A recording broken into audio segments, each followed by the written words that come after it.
self-care guide, I was drawn to the quote by Maxwell Maltz this morning on the inspiration card that I drew. And it says, low self-esteem is like driving through life with your handbrake on. Wow. And I thought, wow, I thought, wow, what a take on life. And Maxwell Maltz was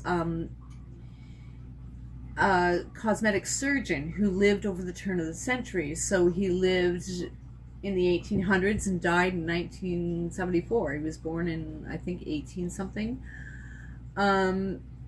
Yeah, he was born in 1889 and he died in 1975. That's incredible.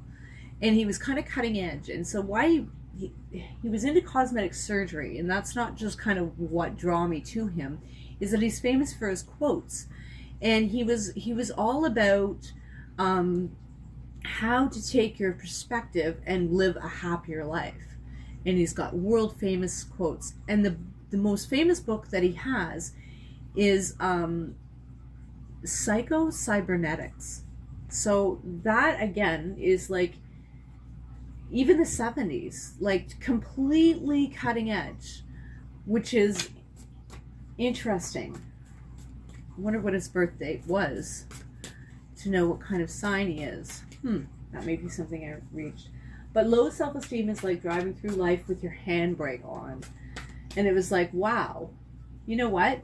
We're getting into the winter blues. We're getting into spring. The return of the light is here. Crazy things are going on in our world, but if we allow that to grab hold of us and not just observe from a distance, it pulls with us our self-esteem. So if we allow ourselves to take the handbrake off, to get moving in life, to feel positive again, to feel like we are contributing, to create a positive environment around us, that's going to shift the needle. And I think that is big as we're returning to spring. The uncertainty of the world, I'm just not even going to think about it. I'm going to do what gives me joy and try and stay within that realm of joy. And so if I want to change my gardens this spring, maybe I'll do that. And I'll do that with a practical eye, but also an aesthetic eye. And I can do that and still provide practical things for my family, like some vegetables, but I can also provide joy.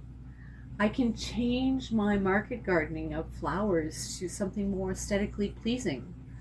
Maybe it's not the most efficient, but I will be able to look out every single window, and what does that take? It takes me or my family a shovel in our hand, digging, turning over some dirt, stripping a little bit of sod away that I could put in other potholes in the yard, and digging up the earth and enriching that earth and planting some beauty there so that myself and others can share in that.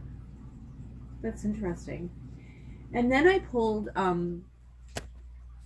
I was drawn to the Hedgewitch's Field Guide by Siolo Thompson deck, and it's like an oracle deck, and it's plant-based, obviously, and I drew 4 cards from there.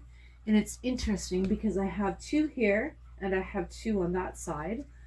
And plantain is found outside of every single door, and it is very beneficial to us. It is something that doesn't cost us anything. It can be foraged, it can be eaten, it's safe. Of course, make sure you're getting the right kind. Do some research. But it's nourishing and it's medicinal. And it has many benefits that our ancestors, our great-grandparents, our grandparents, our aunties and uncles knew about and used it. And a lot of us don't use it anymore. So let's start using it. Morels. And plantain was about nourish. That was the key word, nourish. Morels are wild mushrooms that only come up at a certain very small window of time in the spring when the soil's a certain temperature in the right conditions. They haven't been successful at domestic cultivation of the morel. And so they're highly sought after chefs and the culinary field because they taste absolutely wonderful and they're such a rarity. They can be foraged in the wild. You have to forage them very carefully. Make sure that you know what you've got, and make sure that you're harvesting them sustainably, because it's important to preserve what we have and honor the space. We're going to take something from something. We need to be able to give something back to that space in honor of that, and that's not invasive. So that's love, that's respect, that's kindness, that's gentleness, that's knowledge, it's understanding, it's medicine. And then on the other side are two other, and they're beautiful. They're flowers. They're foxglove and baptisia or indigo, and both are poisonous. They are not edible. Foxglove is, you'll often see them in a bouquet of flowers or in people's gardens. They have properties, and they were used back in the day. Some say that it's a natural pesticide and stuff, but even the water from foxglove, if you get a bouquet with foxgloves in them, the water, you have to be careful about where you put it. But if you pour that water around your plants in your garden, chances are the plants that are in the garden that are non-edible flowers are going to benefit so much from that toxic flower water, because it's rich in minerals and things. But do your research before you do that. And so they're kind of like an older flower that is making a comeback. And then we have indigo or baptisia, and it's beautiful. It's also used in flower bouquets, but it's also an ancient natural dye. Like denim was originally only ever dyed with indigo.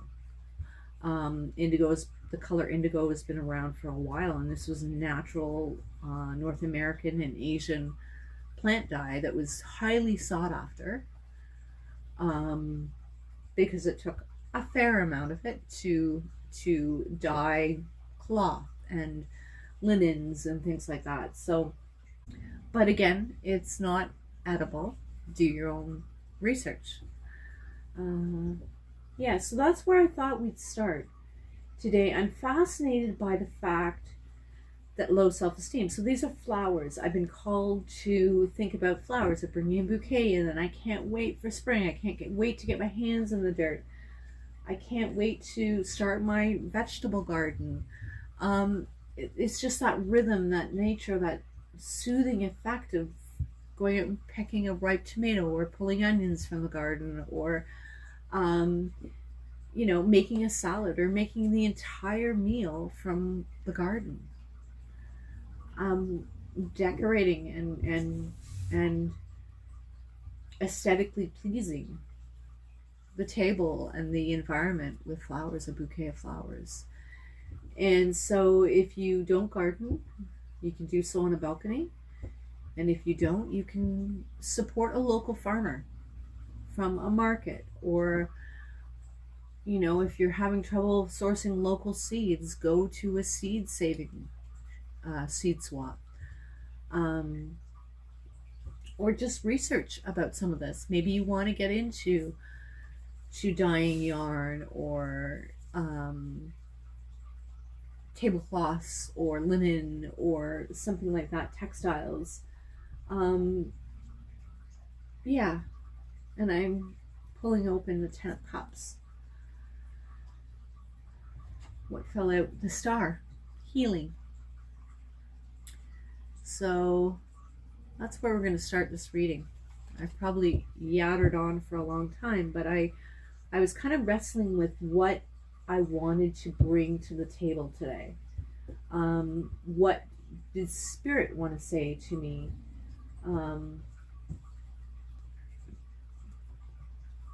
You know, what do we need to know as a collective here at the Seasonal Tarot? And if you haven't subscribed, please do. If you're still here, or hit the like.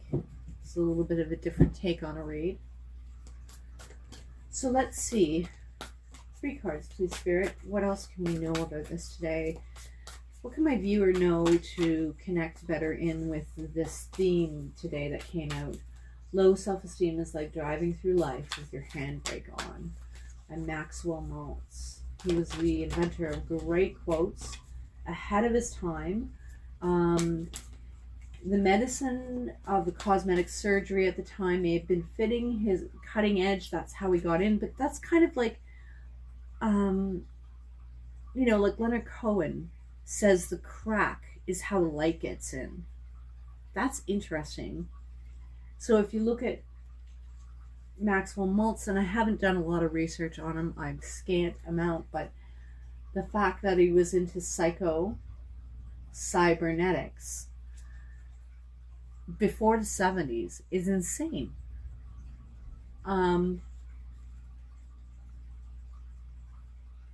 Yeah. So the meld of natural world with the technical world, which we're all wrestling with, is important. And so there has to be more focus, but not in an apathetic way, or not in a ignorant way, about the positive of the merging of technology and nature, in a respectful, mindful way. Creating how can we use both to create a bigger, brighter future? That's interesting. My coffee maker is telling me it's done. So that's interesting. Okay, what's this? The 6 of Wands, victory. That is it. Nail on the head there. Okay, we've got quite a bit here. So we got the 9 of Wands, the 6 of Wands, the 9 of Wands. That's about being a wounded soldier. The Star card again is at the bottom of the deck, and I just shuffled that forever. So this is healing. So the 6 of Wands is victory. But rather than just external accolades, it's creating that self-esteem. It's creating that alchemical process within ourselves that creates change in a positive way. And working with the light and the shadow, and melding both the knowledge and the intricacy of each world, and bringing it forward to provide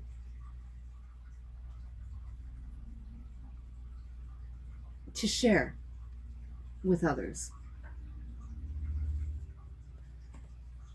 The 9 of Wands. And the 9 of Wands is always, associated with the wounded warrior. But through our experience and learning process, and we learn more, it's like a level up. And so we have the experience in order to stand there in our truth, in our honor, and not let it,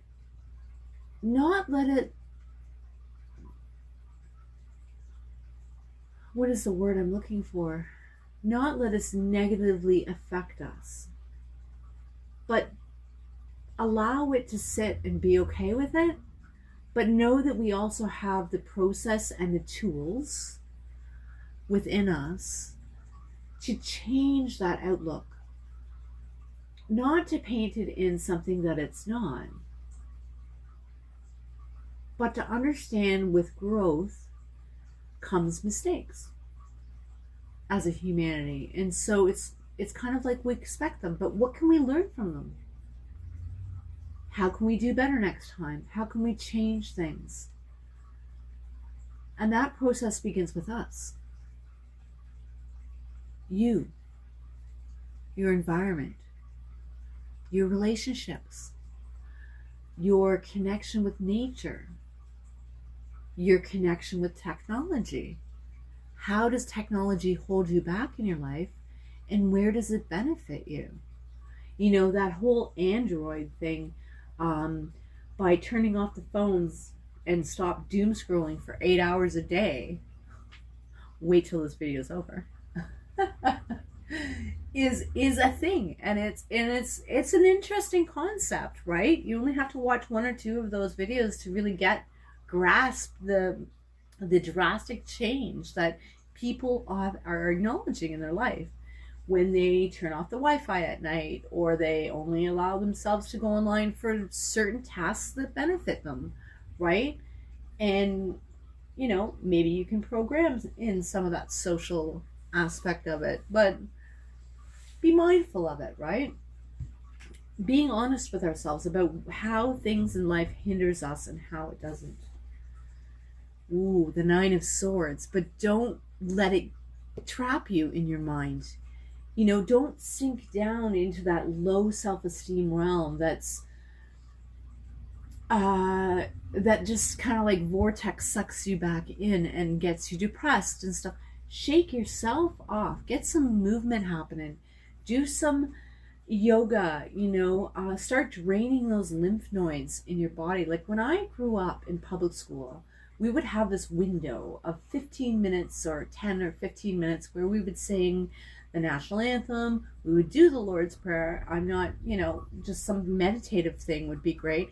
And we would actually move for 10 or 15 minutes. And it was a physical fit thing. And I love that. And it would allow whatever had happened at home, and on the way to school or in the playground before we started class, to just be released out of our bodies. And it provided for a much more focused atmosphere, receptivity in the learning that we had. And so I think as adults, you know, we're like trained to go to work, trained to do this, trained to do that, run the kids here, run the kids there. Let's just keep going. Stuff it down. Let's stop that. You know, let's move our bodies 10, 15 minutes a day, 5 minutes a day. Stretch those toes, wiggle those toes, drink a glass of water before you get up. And that will help with the mental clarity, as well as the technological side of the understanding of having Wi-Fi on 24 hours a day in your home. And your home may be powered by smart devices. And so those signals, those frequencies are continually bouncing off us. And so it's okay to unplug those every now and again and just feel what it felt like 20, 30 years ago, 40 years ago, 50 years ago, if you're that old. And feel that difference and find that inner sanctum, the inner balance, the inner sanctum. Interesting. The Nine of Cups. So the Nine of Cups is all about the joy, the happiness again, the freedom to actually go in and explore different aspects that we used to once enjoy, or that we can discover that we do enjoy, that doesn't involve technology, you know, that maybe involves the flowers, or going for a walk in nature, or doing a puzzle, or reading a book, or writing a journal, or doing 10 or 15 minutes worth of just body movement every day, you know, learning how to dye a piece of fabric and change your tablecloth for the spring of next year or the spring of this year. Those things are the hidden treasures that, if we allow our self-esteem to be so low in life, or we allow society to dictate what makes us happy on an external view, this facade, this surface view, being mindless and going through life and not thinking about the day-to-day, what makes me happy. How can I give myself joy today? Drawing that awareness, bringing that freedom back into our life, that's healing. That's healing. And Seven of Cups, it's about choice, right? It's about choice. Interesting. The last card we pulled or fell out of the deck, Six of Cups. Again, you can either go back and find something positive, or you can move forward and grow yourself into this more wholesome being that advances humanity, that advances your soul.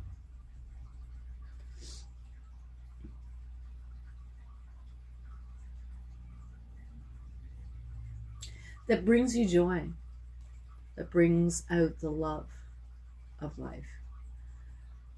Beautiful. Low self-esteem is like driving through life with your handbrake on. Will you take your handbrake off?